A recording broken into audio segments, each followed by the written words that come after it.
Tinka masih masih mau makan nasi merah? Enggak? Belum? Enggak, belum. Masih kenyang.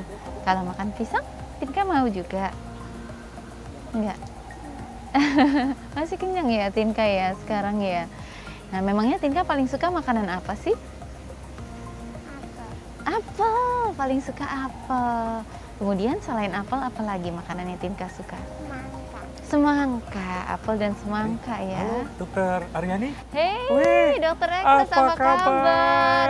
Udah lama tidak bertemu ya. Saya sehat ya dokter ya? Sehat, terima kasih. Gimana kabarnya? Pemirsa, akhirnya saya ketemu dengan Dokter Aryani Dewi, spesialis anak konsultan gastrologi hepatologi dokter ya. Iya, Sehat-sehat selalu. betul. Oh, sama adek lagi. Sehat, iya ini. Lagi apa nih dok? Lagi Kita lagi membicarakan soal makan. Dia rupanya masih kenyang, jadi kenyang, belum mau makan Belum untuk mau siang makan. ini. Sebelum saya ke sini dokter, sering ditanyakan oleh para ibu-ibu, kenapa anak saya susah makan dokter? Kadang-kadang jadi dilema nih para ibu-ibu, pingin menuruti anak, tapi di samping itu untuk memenuhi kebutuhan gizi ya dokter ya, untuk makan ya. Nah itu gimana dokter? Apa penyebabnya anak susah makan nih dokter? Nah, anak susah makan itu memang selalu jadi dilema ya Iya. untuk ibu-ibu.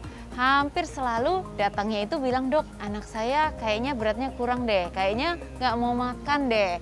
Nah, penyebabnya itu memang perlu dievaluasi satu persatu.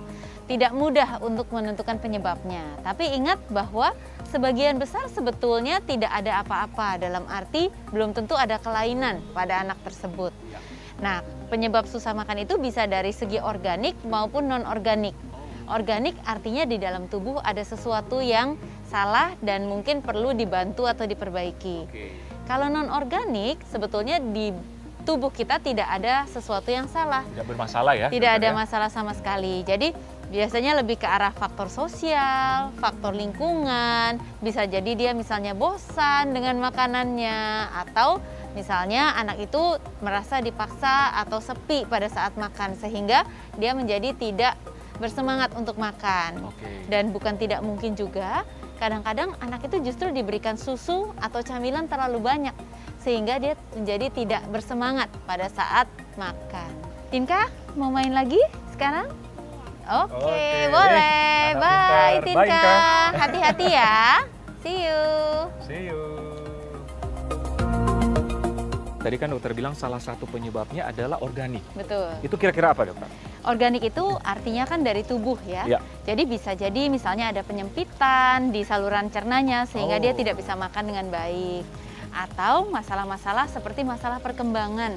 Misalnya anak-anak yang perkembangannya terlambat, otomatis kemampuan untuk menelan, kemampuan untuk makan dan feeding ability-nya juga pasti akan terlambat Berkurang, dibandingkan dengan usianya. Ada apa lagi dokter penyebab lain? Kalau masalah lain bisa misalnya dari masalah pencernaannya sendiri, enzim-enzim pencernaan yang mungkin masih belum matang, atau ada kelainan genetik misalnya di pencernaannya sehingga ada enzim yang tidak diproduksi, itu bisa menyebabkan pada makan ini ada gangguan, misalnya kembung dan sebagainya yang akhirnya menyebabkan Tidak si nyaman anak tadi? menjadi tidak nyaman dan malas untuk makan. Salah satu hal yang sebetulnya sering Apa tuh dokter? adalah reflux. Oh ya, Nah, benar. reflux itu kan artinya keluarnya isi lambung kembali ke atas. Ya. Nah, seringkali keluarnya ini menyebabkan anak mual, kemudian jadi malas makan. Tapi juga yang perlu diingat bahwa pada saat terjadi reflux itu yang keluar bukan hanya makanannya, melainkan bercampur dengan asam lambung. Apabila itu terjadi, akibatnya kerongkongan bagian bawah menjadi iritasi. Kalau iritasi, maka anak akan merasa sangat perih pada saat makan. Sehingga dia Lebih menjadi susah makan lagi. menolak makan. Dan kadang-kadang ada perilaku tertentu ya yang khusus namanya Sandifer position. Nah, itu apa Jadi pada saat anak itu makan, dia akan meregangkan badannya itu ke belakang. Ya. Sehingga itu akan merupakan tanda untuk kita bahwa itu mungkin suatu reflux. Karena anak itu meregangkan badannya karena rasa nyeri pada saat menelan. ya makanan atau minuman melewati kerongkongan yang luka tersebut. Baik, itu bisa jadi tanda awal ya bagi para Bisa orang tua jadi, yang menyaksikan. ya. Umur berapa sih biasanya anak mulai sulit untuk makan atau menolak untuk makan? Kalau seorang anak itu ya, pada saat dia mengeksplorasi pada awal-awal ya usia 6 bulan, biasanya mereka masih semangat. Jadi dalam arti anak itu excited untuk mencoba hal-hal yang baru. Tapi seiring dengan perkembangan usia, biasanya usia 1 tahun ke atas, mereka mulai ada sedikit kesulitan.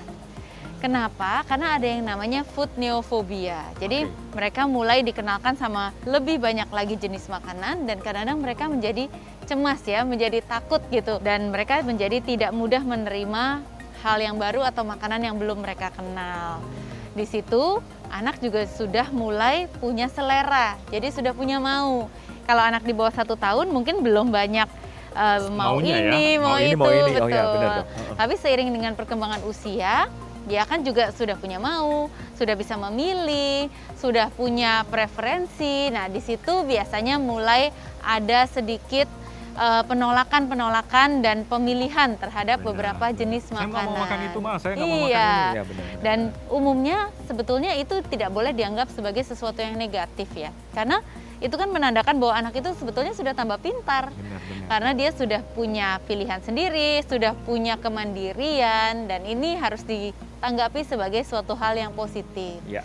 Bagaimana kita menanggapinya, itu yang nanti akan menentukan ke depannya seperti apa. Gimana sih kita mengetahui misalnya bahaya anak ini sudah menolak makan cukup lama? Apa berbahaya atau gimana, Dokter? Ya, pastinya.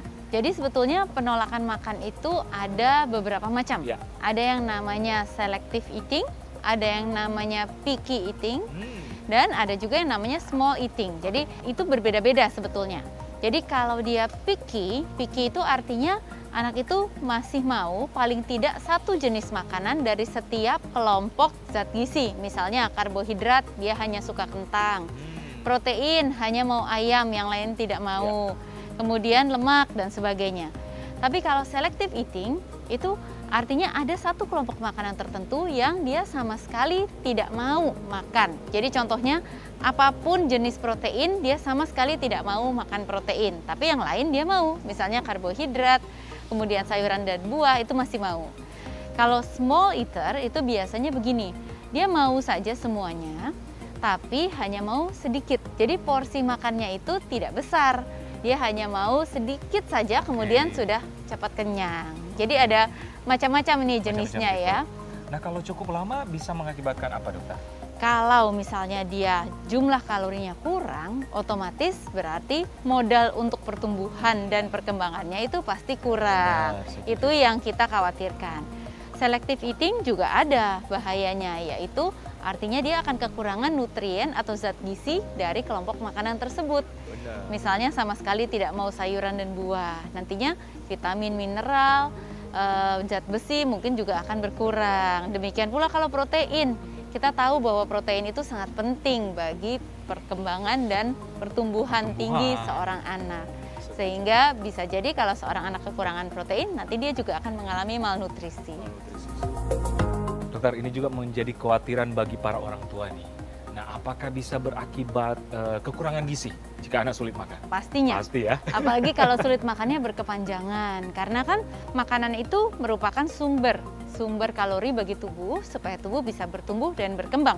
Apalagi seorang anak yang masih kecil. Benar. Kita harus ingat bahwa sebagian besar otak itu berkembang pada usia sampai dengan 2 tahun. Dan pada usia 5 tahun, otak sudah berkembang 90%-nya. Bayangkan kalau pada di fase-fase yang kritis itu, seorang anak kekurangan makanan. Akibatnya kan pertumbuhannya terganggu dan pasti perkembangan otaknya juga terganggu. Bagaimana kita mau minta mereka akan berhasil di kemudian hari? Baik, Dokter Aryani, ini terakhir nih, bagaimana tips mengatasi anak-anak yang sulit makan? Bagi orang tua nih perlu tahu nih. Untuk anak-anak, kita harus menangani penolakan mereka terhadap makanan dengan cara yang benar.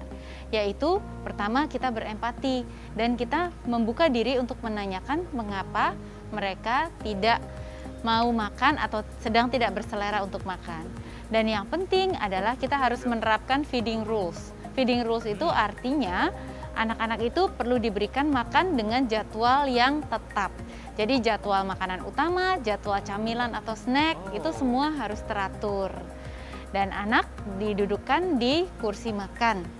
Pada saat mereka duduk di kursi makan, itu mereka ditawarkan makanan. Mulai dari makanan utama dulu, baru kemudian diberikan minum belakangan. Jadi jangan banyak minum di awal, karena dengan demikian nanti tidak mau minum. Kemudian kita juga perlu memberikan kepada mereka makanan boleh menarik, kemudian lingkungannya juga harus mendukung, misalnya makan bersama di meja bersama-sama dengan keluarga. Jangan memberikan gadget, misalnya televisi, iPad, atau handphone ya, YouTube, untuk membuat mereka menonton bengong supaya makanannya bisa masuk. Karena makan itu adalah suatu proses sebetulnya yang perlu dinikmati oleh anak-anak. Sehingga kita perlu mendukung mereka supaya mereka justru merasakan proses makanan tersebut. Dan jangan lupa kalau kita mengenalkan makanan baru, berikan dahulu makanan yang sebelumnya sudah mereka kenal bersama dengan makanan baru tersebut. Sehingga mereka bisa merasa bahwa ada rasa yang familiar. Tidak semuanya merupakan makanan yang asing dan tidak mereka kenal. Jangan lupa juga bahwa kadang-kadang anak-anak memang bisa merasa bosan, sehingga kalau mereka merasa bosan, kita harus menghormati apa yang mereka rasakan tersebut, dan kita angkat piring setelah 15-30 menit, kita baru berikan makanan lagi di waktu makan berikutnya. Tidak boleh memberikan camilan di tengah-tengah. Jadi mudah-mudahan orang tua itu menjadi, hai Tika, menjadi lebih baik lagi ya. Oke. Kak Tika ya, selalu sehat ya. Iya. Oke dokter, terima kasih. Terima kasih banyak dokter Informasinya luar Ekles. biasa dan semoga lewat ini membantu orang-orang tua ya mengatasi anak yang sulit makan. Oke pemirsa, demikianlah bincang sehat saya Dr. Ekles bersama Dr. Aryani Dewi, spesialis anak konsultan untuk Hidup Sehat Plus.